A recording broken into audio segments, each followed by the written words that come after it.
Hello and welcome to the Forge Gaming Podcast, where we forge the worlds of gaming and practicing the way of Jesus into a relatable conversation for all kinds of gamers, all kinds. I'm your host, Steve, or Steven Levin, in all the kind of gaming spaces, and we also have Joe. And I'm Joe, aka 10-0 Joe. 10-0 Joe. That's right. Yep. Yep. All the other ones are not him, so that's it. 10-0 Joe.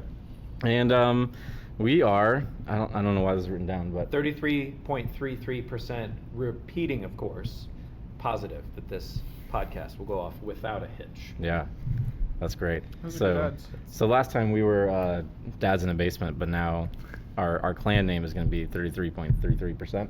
Repeating, of course. Repeating, of course. Yes. You know that's from Leroy Jenkins, right? I do now, yeah. Okay. I do now. You lost 1 point. Yeah. 1 nerd point taken away. You can have them. That's okay. Sorry, we're down to 99 now. Bummer. Well, that's not bad then. Okay. We're down to 32. I feel like I should have lost a lot of points along the way. We're rolling downhill, yeah. Anyways, we actually have some randos with us in this team too. That's what you call people that join your party that don't normally join your party, right? Yeah. But now I feel like I'm offending people. I don't like this anymore. I don't think you randomly show up and volunteer. I don't think that's a thing that happens. I'm pretty sure that's a fairly intentional action. This was an intentional foreign party. Yeah. I just walked in here like 5 minutes ago. I don't know. Yeah, they're like, this guy seems cool. I heard video games and I game. Yeah. So Sam, you're here. What's up, Sam? I am Sam. What's your gamer tag? Sam Wise the Great. That's great. And wise. That's great and wise. Both great and wise. Yeah, and we've got wise. behind my shoulder for some. Hi. You are. I'm Josh. My gamer tag is Squire G Why? because I like Redwall. What? So I have a lot of questions, but we'll do another podcast. Listen, the full name I wanted to use Actually- was too confusing for people. Actually, we should do that. We should do a podcast on like your gamer tag and why it's your gamer tag. I don't know. There's a lot to it. Who's over here? Mhm. I'm Zilliater, also known as Zilliater, or DJ, Or David. or David, Or DJ the Tall. Or This DJ. man has many names. Yes. True. Good. Well, welcome, y'all. Welcome. Thank you. All right, so Joe, we got a little bit an interesting topic today. We're talking about lock-ins and LAN parties, and it's 2023, and we're having that conversation. So that's Yeah, pretty we cool. are. So before that, we're live at Momentum Youth Conference. So if anybody's listening and they don't know what Momentum Youth Conference is, it's a youth conference, and there's a lot of kids here. There's like, I think I got different numbers, but there's definitely more than 1,600 high school kids here, and like more than 400 churches represented, as you never say. So in that, we're here, we're playing games, and we're putting on a gaming event. And I thought, what better conversation to have than correlating a good old-fashioned Christian lock-in with the long-forgotten LAN party. It's not forgotten to us, but in some areas of the world, it is forgotten. But it's like the episode that no one's asking for, and the one you never thought you needed, but here we are. So we're asking the questions that you're probably asking now, like, what are these things that you're talking about, and do people still do them? And actually, yeah, they do. Yeah, when I think of lock-in, I think of that $1 Aldi juice and a fellowship hall. Like, I think of the same terminology. I think of that era. When I think of lock-in, it's like early 90s musty church when I think of lock-in. So it doesn't have a great connotation for me, honestly, when I think of the word lock-in. So we're going to try to, maybe we talk about how some of the marketing of that has changed a little bit or present. Because I don't know, you can still call it a lock-in, but that's just, maybe that's where my brain goes when I think of that, right? So, I mean, Yeah. But there's still a thing, right? These are things that are still happening today. Churches and youth groups of all kinds are putting these things on, right? Is that right? I think so. And just to back up a bit, like I think I don't think that at all with lock-in. You don't think that at all? Because I didn't grow up in a Christian context, so I think you have a lot more like vivid memories of that than I do. When I think lock-in, I think, why are you talking to me? Because I'm like, I just don't have like a perception of lock-in. I've never done a lock-in before in my life. And like I think they're probably just like a Christian thing that happened. In Well, fact, I why like. don't we define what it is then? What do you We think? should. How would you define it? Because Yeah. I think that's important because a prison can be defined as a lock-in. It's just so Well,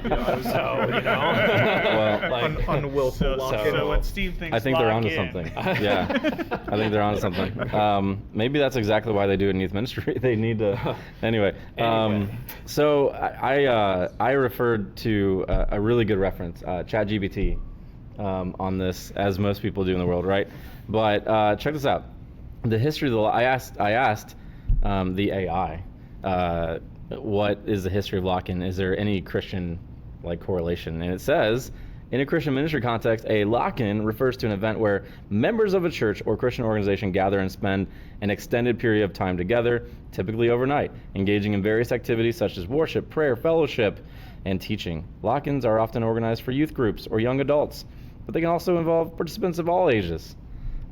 So, a lock-in, that's what a lock-in is. You lock people into a space at hopefully at their will to do things that are potentially beneficial Yeah. for life and ministry. for what it's worth, fire code demands free egress. So that's what a lock-in actually means, just locking the building and keeping everyone out. Yes, yeah, from or like, coming in. So if you're here, you Why can't is it leave. called a lockout? yeah. Lock out. Should, that's that a sounds great like point. you lost your password. That's Because I amazing. think it's like, in theory, like you're saying, hey, you can't leave the building, but also no one else should be able to enter the building too. So. Well, check this But- out. Mhm. They apparently lock-ins gained popularity in the 1960s and 70s. Okay, which sounds really weird because I think of like the hippie times. You And know? musty. And musty, See? mothballs. See. Yeah, as a way to provide alternative to secular activities. Wow. So I wonder if it's like we gotta keep our people away.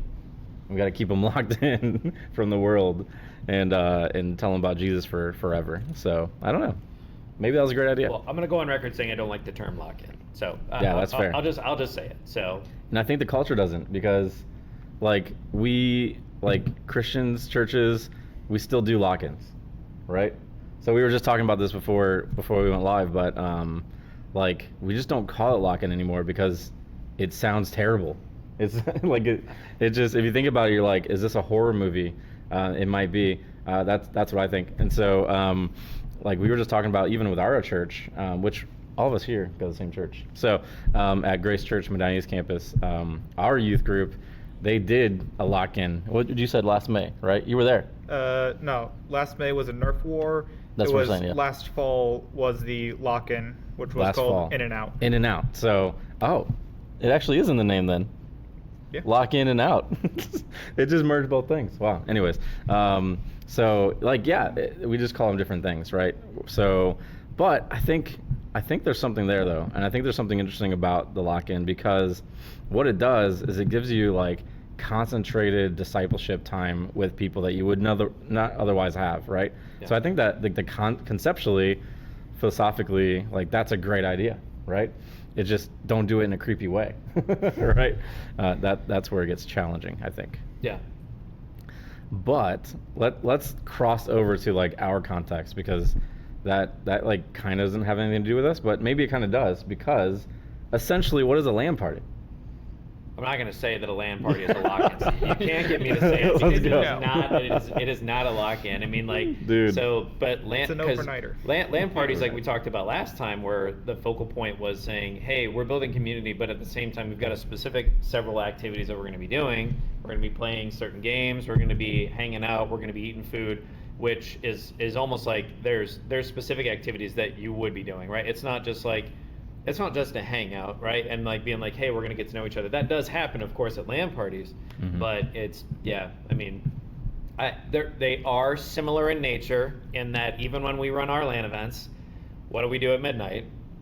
We lock the doors. Yeah, exactly. Yeah. We lock the doors, and that's mostly so that people can feel comfortable that like, hey, like no one can come in, like your gear is safe here. So if you need to crash or Yeah. whatever until the morning, like you can feel comfortable in that. So there's a security factor, because Yeah. we have thousands of dollars worth of machines there. Yeah. We have men and women there, so safety and all in that aspect too. So, Yep. yeah, and underage people go to our lands too. So, Yeah, so it's more of a safety thing, honestly. But and like there are some things that are similar, but I would argue, I'm like, well, it's just a different crowd maybe. And I don't know that I've ever heard of adults doing a lock-in. Adults do retreats. Youth groups do lock-ins. See, we just call it something different. No, but Same yeah, idea. Except you're Same sleeping idea. in a bed because you're 20 years older. So Oh, man. retreats are over the course of days, not night. Wow.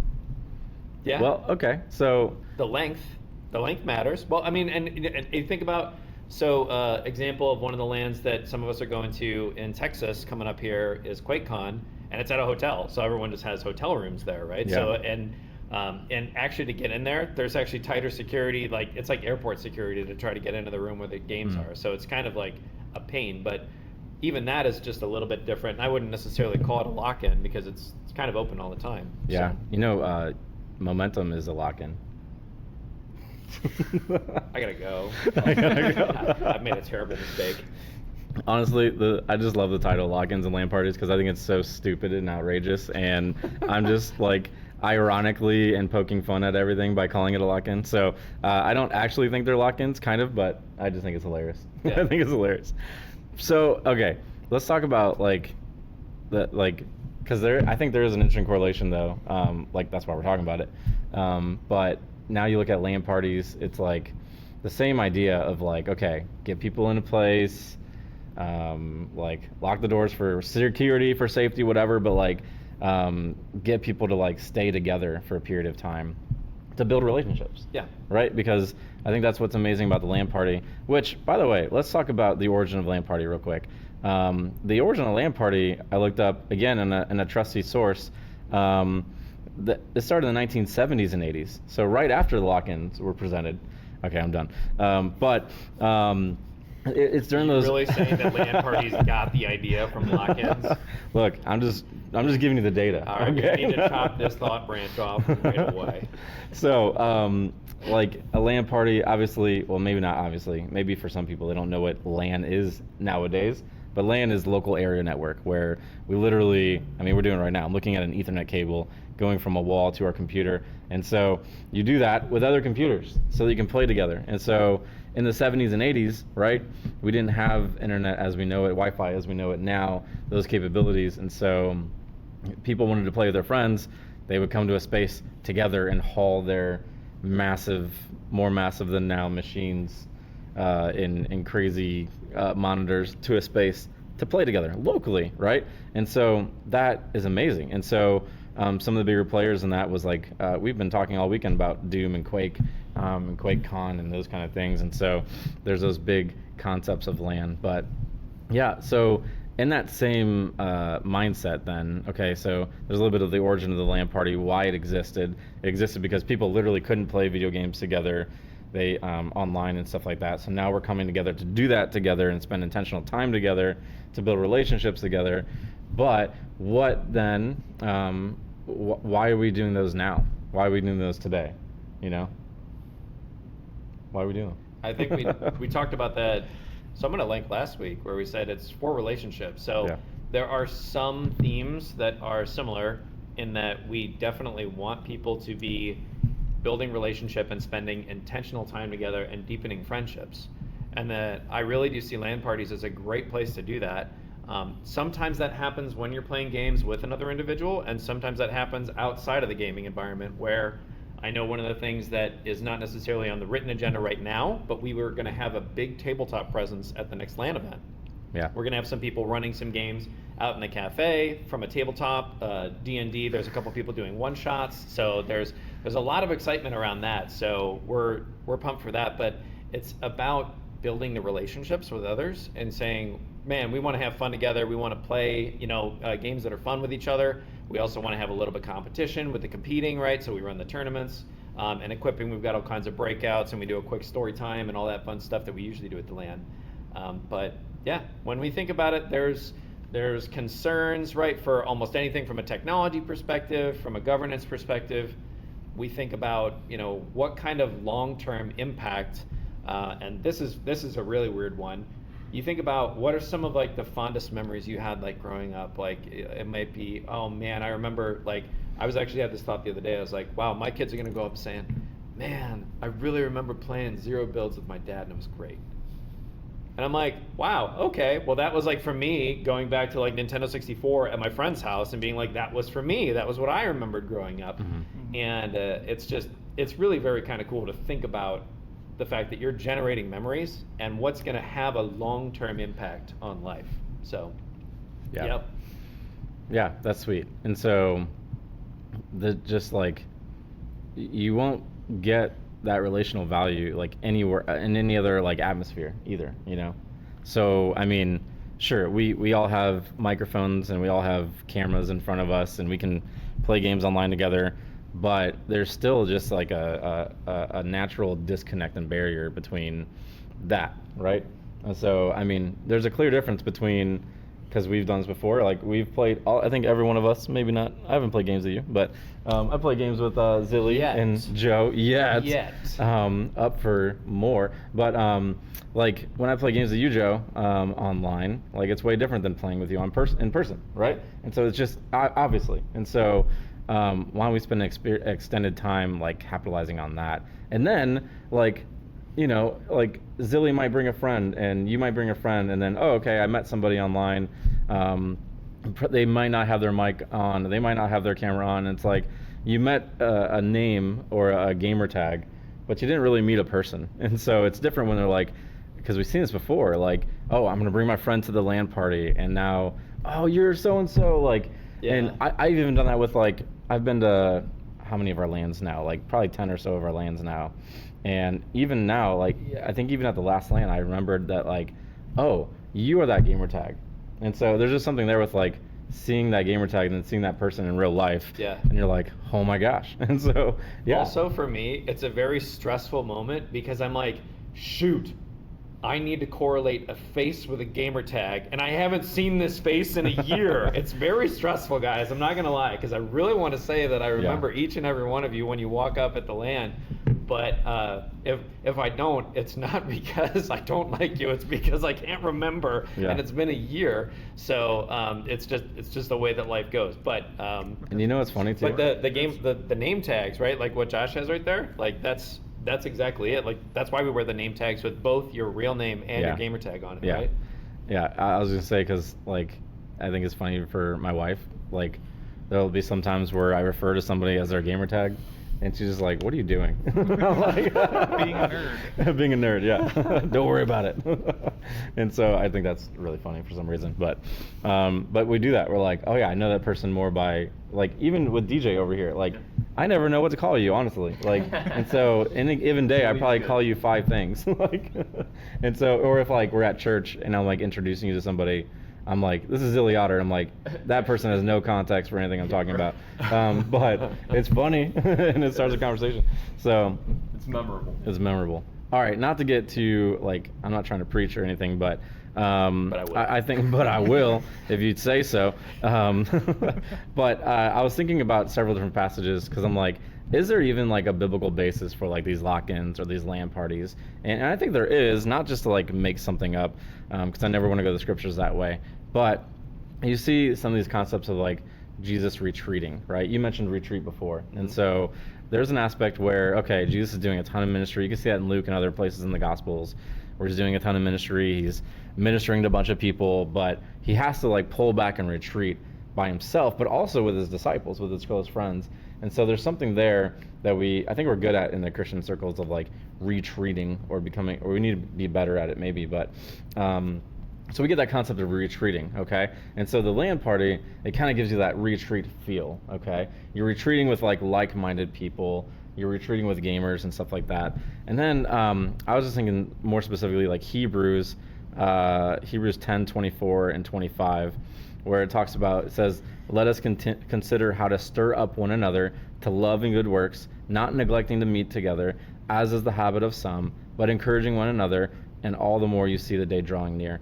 And so there's a lot more other context. I don't want to get a huge Bible study on this, but I think contextually it's okay to say like, hey, look at that. We're as the church, we're supposed to meet with one another, okay? And now there's all kinds of people that come to our LAN parties, not just followers of Jesus, and it's meant to be that way. It's open to anybody, and we hope that anybody comes, right? But especially for followers of Jesus, like, we got to keep coming together. We got to meet in person and things like that. Like, I know there's a lot of like online churches and things like that. I'm not downing them, but there is just something so different with being in person, right? Even right now, like, this is great. We're in person, and you know, we sometimes do these live things where Joe's on the other screen, and it's just so different. Even that, like, it is. okay, we all know that, right? And so, no surprise that the Bible's like meet together, and I think specifically like meet in person. Okay, there's just something so different, and this goes into like our whole Proverbs 27:17 thing of like we want to be people that are in a ministry that sharpens one another, okay, in Christ. And so like Hebrews is saying, let us consider then how to stir one another to love and to good works. And so that's something that we want to continue to have consistent in our LAN party as we do play, compete, and equip, right? And so that's why we have workshops and things like that. That's why we do our Forge study. But we need to do that. We need to continue to stir each other up to do good, and to then almost see the LAN party as like, there's multiple ways you can see the LAN party. Like, I'm coming here with my friends, having a good time, playing games together. It's great. I'm building relationships and new friendships. That's great.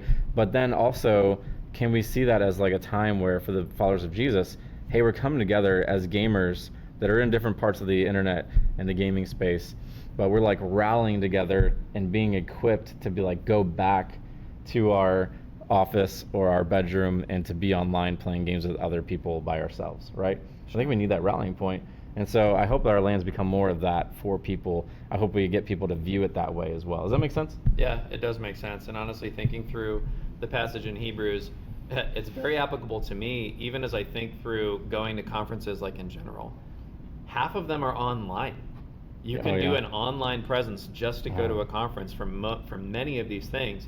And for me, it is evaluating the value of the time spent in travel to actually get there, and how big of a pain in the butt is it to lug my computer setup somewhere. It's even worse than a conference, right? So, but it's worth it. yeah, but it's worth it, right? And I love doing it, and I think that's a big part of it, right? Is like, don't give up the habit, you know, of meeting together. Yeah. And even if it is one a year and you have to stumble over someone's name, whatever, right? like do that. And if you can't build, you know, time to game on the regular with other folks, maybe consider like, is it worth it to try to build that, right? Is it worth it to try to do that? And we do some of those cadences, right? So like, I know like Parent, by way of example, has been running like RTS games. We've got like a Rocket League night. We've got, you know, a monthly D&D that we run, right? So there's a bunch of different ways that we're trying to say, hey, some of these are online, some of these are in person. Yep. And I think, honestly, it's a big part of why some of the folks in our community have transitioned from PC gaming and video gaming in general to tabletop. So if you think about that, there's several individuals like, you know, Sellsword, right, and Boldfist that have both sort of said, we are transitioning to tabletop gaming because it helps us build face time.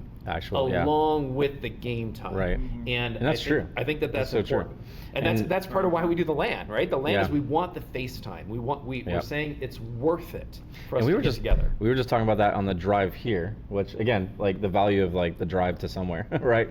And we have board games. You guys, if you're looking at us live, we have board games. We have video games behind us, but there are board games in front of us, and so we were just talking about the value of. Again, our kind of like part of our vision statement of like play, compete, equip, and having every aspect of that present at everything we do for that reason, because we're just talking about like, we were just talking, okay, when we do events, what do they look like again? And so we want to be about the casual player, the competitive gamer, and equip them. And so we want to continue to have board games present in any event that we do, right, where we run, including LAN parties. Board games present, tabletop stuff present, along with video games that are just like free play, just for fun, and then a tournament. And so what you're doing there is that you're reaching a span of people in the gaming space, and you're getting different levels of relationship out of that, right? Because, okay, I mean, we saw it last night. We had, there was like 14 high schoolers just right there behind us in a small space playing Smash Brothers together and whatever else together, and they're having a great time. They're having a blast, but they're largely just talking about the game, and so there's not much you can do except for like in between for side conversations. But when you see, like I saw Josh and you playing 5 minute 5 minute. I can't 5 read minute that. marvel, yeah. 5 minute dragon. 5 minute marvel. You guys are like able to have those conversations with some other people, right? Mhm. And so yeah, it's just awesome. So we want to keep those things, those threefold things, as part of our concept. So yeah. Yeah, Right for on. sure. Right on. I don't know what else. What else do you guys think? The people next to us. You guys have any thoughts for the Yeah, LAN parties and all that?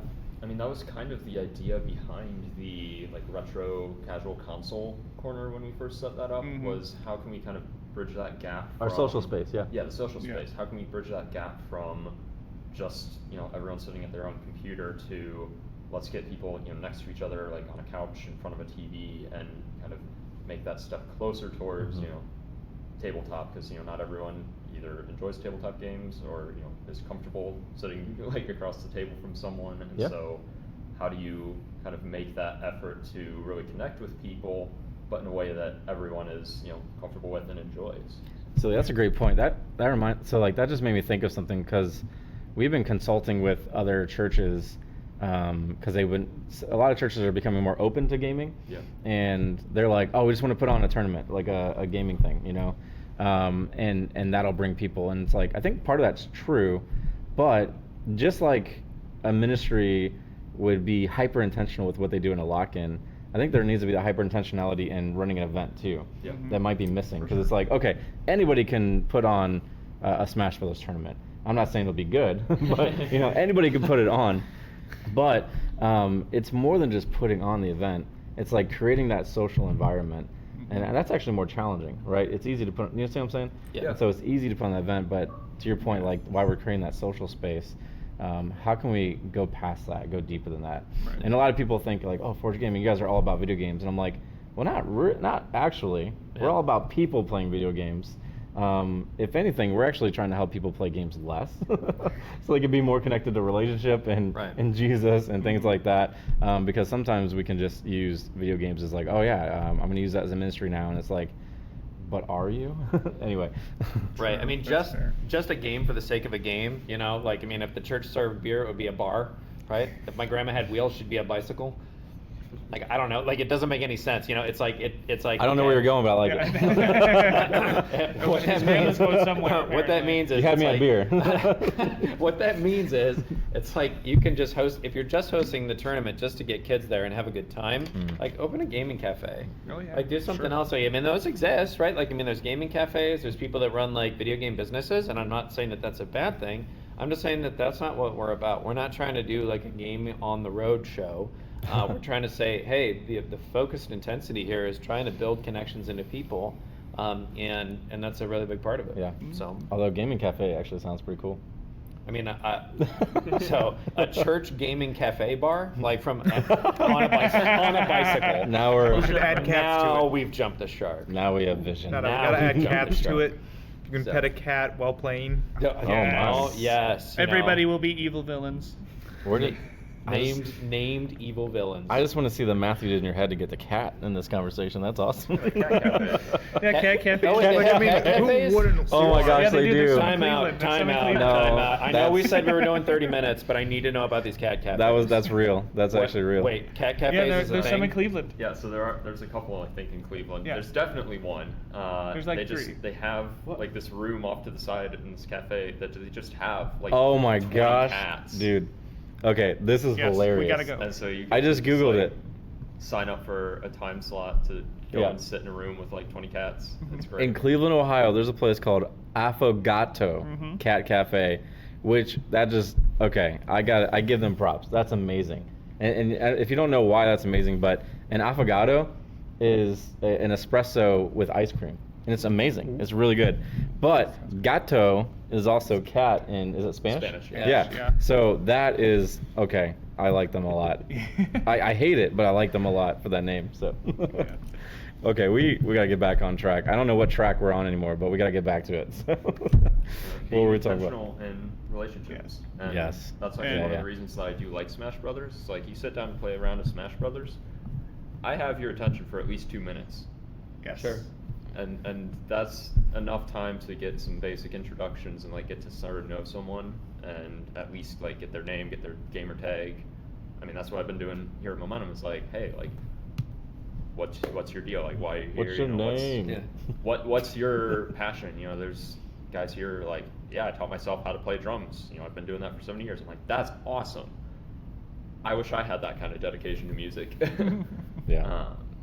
And yeah, it's just that mindset of we have time that we can spend getting to know someone and getting to invest in their lives and be a source of encouragement and kind of keep that momentum, if you will. We going. will. We will. Yeah. Boom. Nice. So, You got but something? we were talking about social spaces. I really like the social space that we have because it really brings together like the couch gaming aspect of gaming, and that's the era I grew up in. And so, when I went to a lock-in as a kid, You went to a lock-in. I did. I've been to like 4. What's your 5. experience with a lock-in? They were very good. That's awesome. Unlike Joe's You've had a pleasant experiences. experience. I have never been part of one. I so think I'm I just actually curious. really enjoy it. I think I did them too, and I the enjoyed Valley them. View. But go So the ahead. good ones that I went to were at the Valley View Do they have good snacks? Chapel in Wadsworth, and this is back before it was the Valley View Chapel, but they had good snacks. They had couch gaming. They had a whole gym, so we were playing like group games in the gym, dodgeball, whatever the dark one was, the flashlight tag, freeze tag. Dark one. Oh. Flashlight freeze tag. That's right. It's been a long time. Among Us. But for sure. But so like that kind of the social space that we have kind of really brings it back to like that era where you were just able to sit there and talk to the people around you and just like socialize why you play a game. Yeah. And it really just, for me, it really brings the whole thing together because I'm more about the social aspect of gaming than Sure. the actual gaming anyway. Yeah, that's true. A lot of people ask me, "Oh, you do gaming ministry? What games do you play?" I'm like, "Whatever people want me to play." I'm Right, like, I don't right. like that. That's why that's what we do. So, and I would encourage anybody listening to like just develop that same mindset as well. We do that mindset with other hobbies that we have, or at least we should, right? Where it's like, okay, how can we use this as a ministry? What's a vision that we have for that? And you can do that on your own. You don't need to start up a ministry. You don't need to be part of a ministry. You can do that on your own. That's what we try to get people to do, right? That's like our ministry model is like, how do we get people, Christians, to like go be part of the gaming spaces that you're already part of and be missional in that. And then, okay, we'll have some stuff for you to bring back to us. Like, say you're going there, you have a missional mindset, you meet people. Okay, we'll do some events that are Forge Gaming, so you have something to bring them back to. That's like a Christian community, and hopefully it's not too cheesy or terrible. But and then we'll have discussion points and try to disciple people. So all that, and so that's something that we all can do. And so that would be my encouragement. Like. Go to lock-ins. I don't know. Go to LAN parties. Go to our LAN party, September. It's coming up. So, all right, that's the Not a encouragement. lock-in. It's not. Not a lock-in. It is Not a lock. This- Not a We lock-in. lock your stuff in for you. we will. That's correct. But don't leave the building. Your equipment is safe, but it is not a lock-in. It's gonna be 2 nights of You're free not to leave. lock-in. That's great. Yeah, man. All right, let's wrap this thing up because we got a tournament to run here in a little bit. That's true. So, well, actually, quick question. This was something that I think would be fun at the end of the podcast. But what is like one new tech or gaming thing that you're excited about right now? For me, For you. ChatGPT. Sorry, I know it's That- cliche, but that's it's a new just- thing? I mean, yeah, it's pretty new. Okay. Big picture scheme. It's something that I'm excited about. Makes my life easier. So. Right on. Yeah, I've used it quite a bit, honestly. Okay, for me, I think I'll go last because I don't know yet. Zilly, what about you, man? Is there? It's a little ways off. It's coming up in September, but I'm excited for Cyberpunk DLC. That's coming out, and then Is there? Starfield, which I expect is going to be buggy and broken, but modders will fix that in a few months. I so. keep hearing about Starfield. It's really that I hype? watched the not trailer, but like the gameplay breakdown thing, Mhm. Okay. 40-minute video talking about like what it's going to be, and I was skeptical until I watched it. I'm like, okay, now I'm excited. Cool. Nice. Right on. Very cool. What about you, Sam? Anything for you? I'm not up to date on anything, so I'm gonna just go with ChatGPT again. And now you will be up to date on everything because you can just ask anything. Yeah, just ask. For free from 2021. Yeah. Yeah. Awesome. Josh? Clay Gaming has a new video game they're making, so that could be cool. Okay. Just what kind of video It's a game? dungeon crawler style Dungeon game. crawler. I Okay. forget what they called it, so. Nice. But Oh, I'm changing my answer. Sorry. Oh man. Deliverance, the board game. Oh, Oh, yes, yeah, yes. Okay. Yeah. Yes, no, I'm right, changing right. mine. That is the unified answer. Sam, that's the answer you didn't know you have, but now you do. Never heard of okay. it, but that's my answer. Oh, you're This Oh, is you're gonna great. fight. Yeah, me and DJ are both gonna get a copy, so. Nice. Make Mine was it gonna be expanded. Final Fantasy 16, but it's already out, and I just haven't decided to spend $70 on it, but I really want to. But now I'm gonna change it to Deliverance because So we were just talking about last night. Deliverance is gonna be shipping in August Beginning of Yeah, August. That's right. for US purchasers, and that's us. And so if you don't know what Deliverance is, where were you? And then also not involved in Ford. It's a board game. So okay, speaking of cheesy, non-cheesy Christian things like Lockins, so I tend to be and Bible X, Gate Zero. I'm actually really excited about that. That's cool. So both of those things be clumped in this conversation, but I tend to be a little bit maybe it's because I didn't grow up in the church. I became a follower of Jesus in 2021 when I was 21. 2011 when I was 21. Wow. 2011 words escape me and just keep going. So I'm just very skeptical about like Christian entertainment things in general because I just haven't seen them done well. I didn't grow up with VeggieTales and all that stuff, and like when I hear about those things, I'm like, those are very cringy to me, mostly. I and grew so up in the church, and I find a lot of them cringy. cringy, Yes. yeah. Yes, So VeggieTales is an exception to that. cringe-ins and LAN parties, yeah. So when I hear about like, okay, this company, this organization is doing a game on the Bible and it's this and that, and oh, there's a board game and it's about angels and demons and things like that, I'm like, but we went to LTN Con and we met these people and we played their board game, and it is probably my top favorite board game It's really ever. good. It's really And good. so up against like Rising Sun. Rising Sun's like my first, and it's like up there. It'll probably be there, but it plays like an MMO, and so it's like an Yeah. RPG. And so we've actually, we're gonna do some reviews and stuff on it. We're gonna have to. Yeah, we will. We're gonna have it at the LAN party. Lord willing, I think it's still on a boat right now, but we're hoping to get it. So that's all we'll say. You gotta just look it up.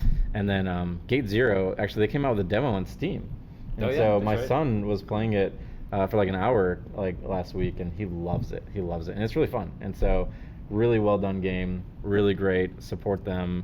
They did a successful. Both of those organizations did a successful Kickstarter. So Yep. That's awesome. yeah, and they partner with us, and we like them a lot. So that's cool.